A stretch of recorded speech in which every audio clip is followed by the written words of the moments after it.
A pesar de que la Alemania nazi controlaba ahora la mayor parte de la Europa occidental, el primer ministro británico, Winston Churchill, no tenía la intención de ponérselo fácil a Hitler.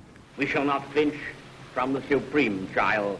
All will come right out of the depths. Antes de que Francia se rindiese, Churchill ya buscaba nuevas formas de contraatacar y mantener viva la resistencia en los países que habían sido invadidos.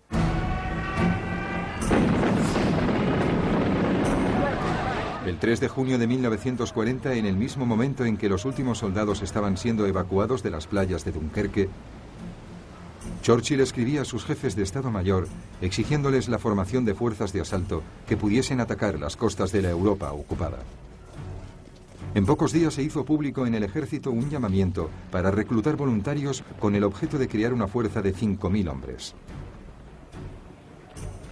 Recibirían el nombre de comandos, a semejanza de las unidades móviles de los Boer, que habían luchado contra los británicos durante 3 años en Sudáfrica a finales del siglo XIX. Se crearon 10 unidades de comandos, cada una formada por 500 hombres. Y empezaron a ejercitarse en ataques desde el mar.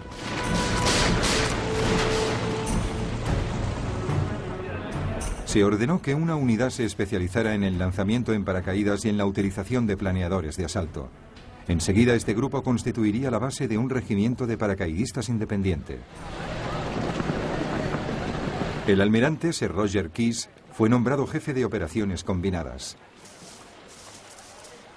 Churchill le ordenó que se preparase para lanzar 3 grandes ataques aéreos, tan pronto como hubiese pasado la amenaza de invasión que se cernía sobre Gran Bretaña.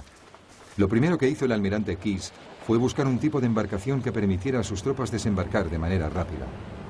Y así fue como los 3 ferries que solían atravesar el canal fueron transformados para que pudieran transportar lanchas de desembarco.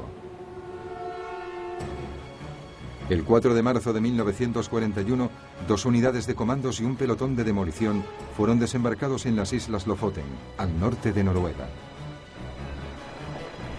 Su principal objetivo era destruir las factorías que transformaban el aceite de pescado en glicerina para explosivos. Los comandos consiguieron sorprender al enemigo y desembarcaron sin tener que hacer ni un solo disparo. Una barca pesquera alemana armada fue capturada en el puerto. Y rápidamente las factorías y los tanques de aceite de pescado fueron destruidos.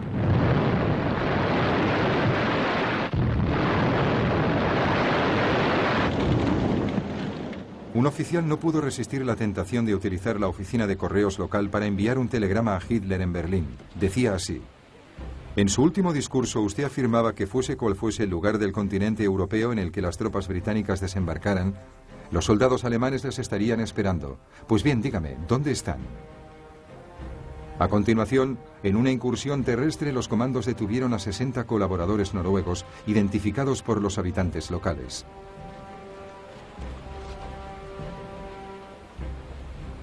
Con ellos también se llevaron a 115 voluntarios noruegos que se unirían a las Fuerzas Armadas Libres de Noruega en Gran Bretaña.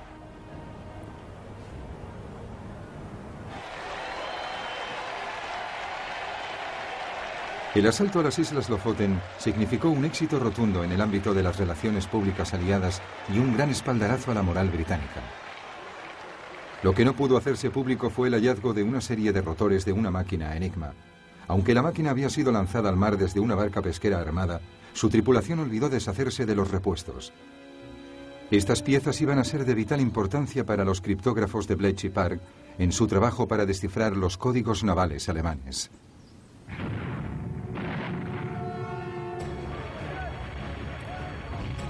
En diciembre de 1941, 4 unidades de comandos desembarcaron en el puerto noruego de Vaxo e inmediatamente se enzarzaron en un intenso combate. La maniobra de aproximación a Vaxo estaba defendida por los alemanes desde la pequeña isla de Maaløy, donde habían situado su artillería. Los comandos ocuparon Maaløy de manera rápida. Sin embargo, la lucha en la otra orilla, en Vaxo, fue dura y encarnizada.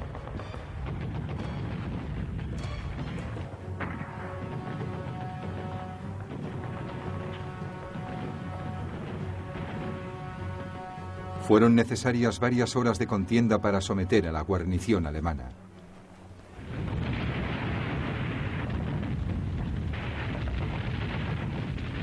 Los comandos volaron diversas fábricas y hundieron 8 barcos antes de retirarse.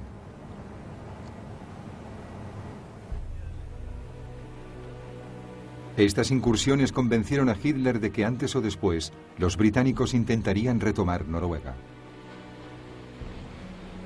Durante los 4 años siguientes que duró la guerra, mantuvo allí a 250.000 soldados, hombres que en otros frentes habrían resultado tan vitales como necesarios.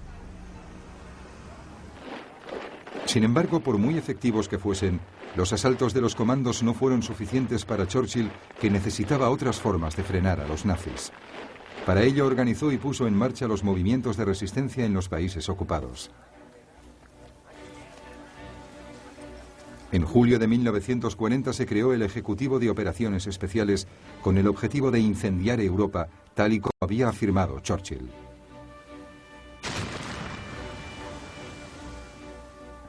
La misión fundamental era el sabotaje de los refuerzos de guerra enemigos, reunir información y preparar a las fuerzas clandestinas. El objetivo final era desbaratar las defensas alemanas.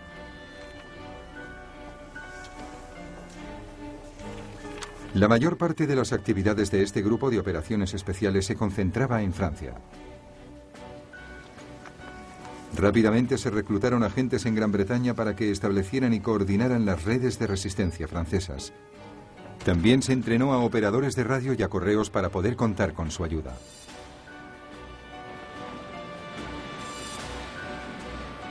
Pero había un problema. ¿De qué forma podrían introducirse en el país estos equipos especiales? Se probó con submarinos, lanchas rápidas y barcos de pesca, pero las defensas costeras alemanas resultaron muy difíciles de traspasar. La solución eran los aviones. En agosto de 1940 se creó una unidad especial de la RAF con bombarderos Whitley y Westland Lysander de despegue y aterrizaje corto.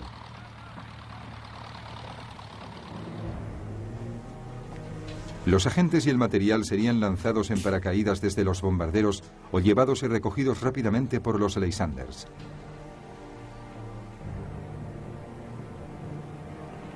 En las noches de luna llena, un número creciente de comités de recepción esperaría su llegada, a la vez que se establecería una red cada vez más extensa de grupos de resistencia.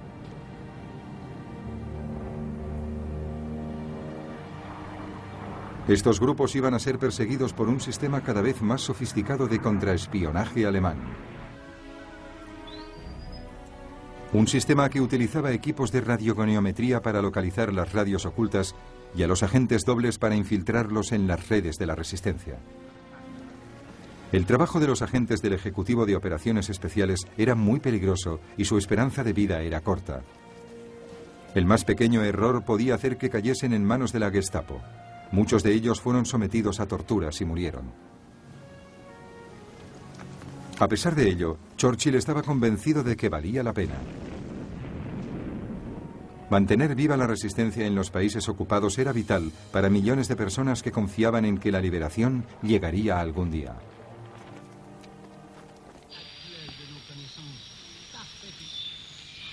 La British Broadcasting Corporation, la BBC, también estaba comprometida con aumentar la esperanza de las miles de personas que vivían bajo dominio alemán y retransmitía las noticias en todas las lenguas de los países ocupados.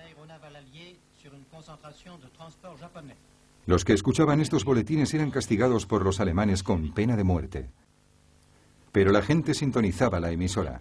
De este modo, la BBC tuvo un papel crucial en la transmisión de mensajes cifrados a los grupos de resistencia. Los mensajes eran leídos siempre después de las noticias de las 9. Mensaje muy importante para el líder de Gael. Cuidado, esta noche lloverá a cántaros.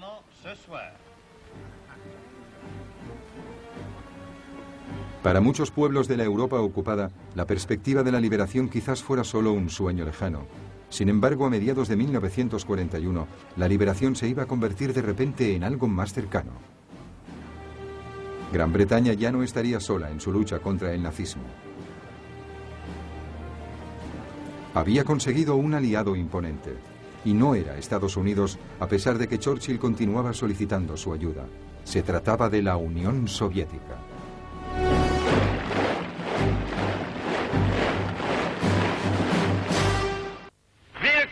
Glücklich sein zu wissen, dass diese Zukunft restlos uns gehört. Adolf Hitler había considerado siempre que la Unión Soviética sería el enemigo último de su régimen.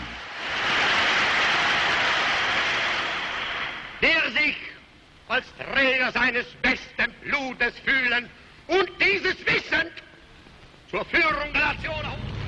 Odiaba el comunismo y consideraba que los grandes espacios abiertos y los abundantes recursos naturales controlados por la Unión Soviética serían el premio que finalmente permitiría al pueblo alemán ser la raza dominante.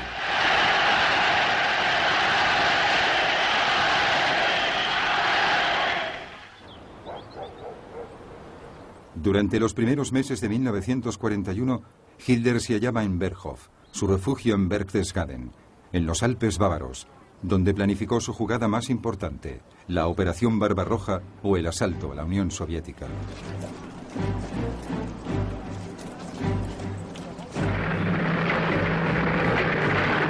Sus ejércitos fueron desplegados en el este y se reforzaron sus equipamientos para lo que constituiría su mayor desafío. En teoría, la Unión Soviética aún era la aliada de Hitler, y Stalin deseaba que lo siguiese siendo, ya que sabía que su propio ejército estaba muy mal preparado para la guerra. El poderoso Ejército Rojo, otrora el más grande y mejor equipado técnicamente del mundo, había sido devastado por las purgas de Stalin a finales de los años 30. 3/4 partes de sus oficiales de alto rango habían sido fusilados o encarcelados. A pesar de las apariencias, esto había provocado un desmoronamiento considerable en la moral, la eficacia y la autoestima del ejército.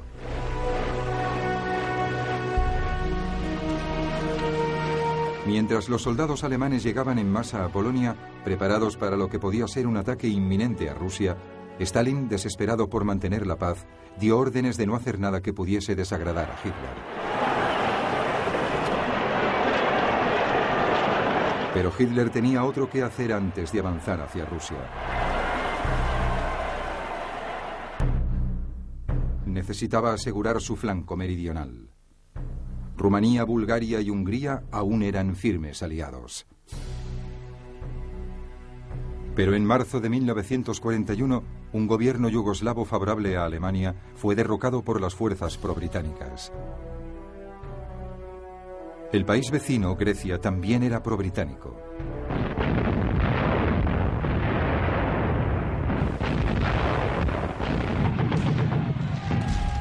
Para neutralizar la amenaza, el 6 de abril de 1941, el ejército alemán invadió los Balcanes. 33 divisiones alemanas penetraron en Yugoslavia y rápidamente destruyeron sus defensas. La capital, Belgrado, se rindió el 12 de abril.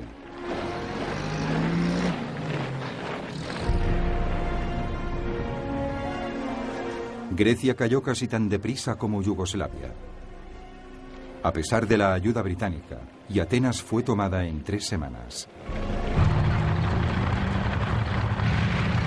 Finalmente, la vía estaba despejada para la Operación Barbarroja.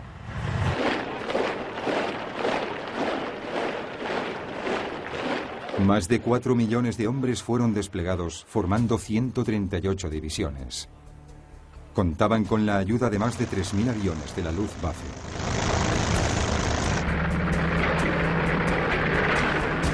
El plan requería 3 ofensivas simultáneas. El grupo norte del ejército atacaría desde el este de Prusia, invadiría los estados bálticos y tomaría Leningrado. El grupo centro del ejército, con el grueso de los Panzers, las fuerzas alemanas de tanques de gran movilidad, avanzaría hacia Moscú.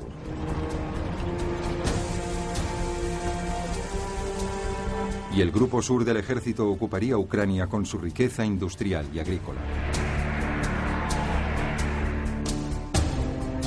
Cuando Hitler explicó su plan, sus generales se mantuvieron en silencio. Les preocupaba que fuese demasiado ambicioso y que fragmentase sus fuerzas. Pero nadie se atrevió a expresar sus dudas. Alineado frente a ellos estaba el Ejército Rojo, que era mucho mayor y tenía unas 170 divisiones a una distancia operativa del frente occidental.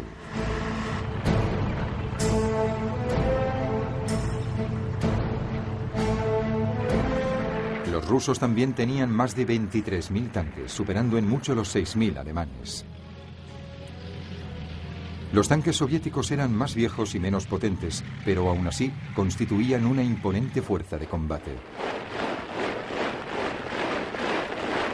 Lo que al Ejército Rojo le faltaba en tecnología y moral, lo compensaba con su gran superioridad numérica. La Operación Barbarroja constituiría un gran desafío.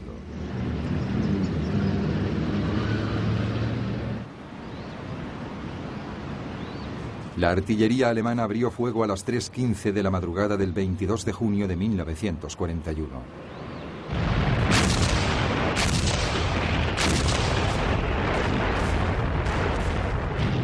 La Luftwaffe tomó parte en ella al amanecer, teniendo como objetivo los campos de aviación soviéticos.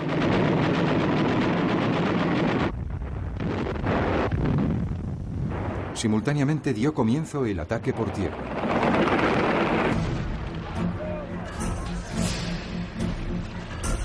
Los alemanes cruzaron el río Bak en la frontera entre Polonia y la Unión Soviética.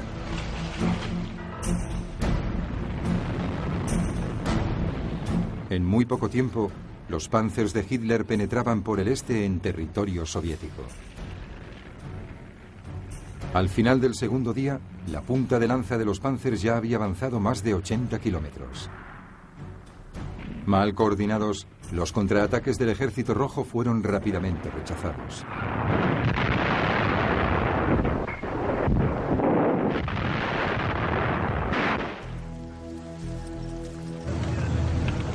Decenas de miles de soviéticos fueron hechos prisioneros.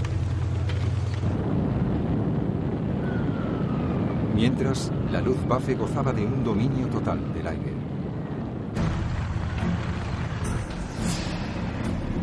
El embate alemán paralizó el sistema de mando y control del Ejército Rojo.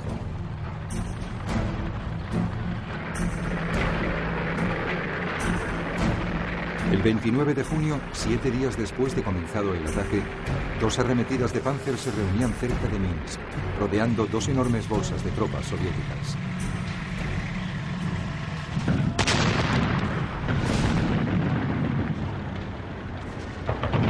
Tras los Panzers llegó la infantería y más de 300.000 soldados fueron hechos prisioneros.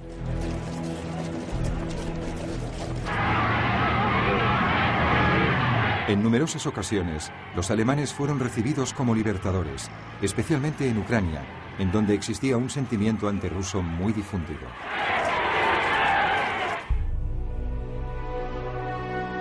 En Moscú, Stalin pareció sufrir una crisis nerviosa al oír las noticias de la traición de Hitler. Guardó silencio durante más de una semana.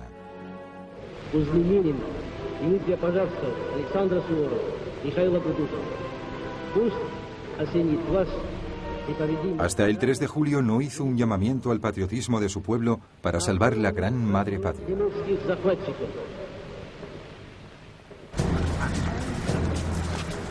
En Gran Bretaña, el primer ministro Winston Churchill recibió las noticias de la Operación Barbarroja con sentimientos controvertidos. Significaba que el país ya no estaba solo. Y proclamó inmediatamente que cualquier enemigo de la Alemania nazi era un amigo de Gran Bretaña, a pesar de las diferencias políticas en el pasado. Churchill envió una delegación a Moscú para que firmase un tratado de asistencia mutua con el ministro soviético de Asuntos Extranjeros, Vyacheslav Molotov. Pero aparte de enviar ayuda por mar, en aquel momento preciso Gran Bretaña no podía hacer mucha cosa más para ayudar a la Unión Soviética.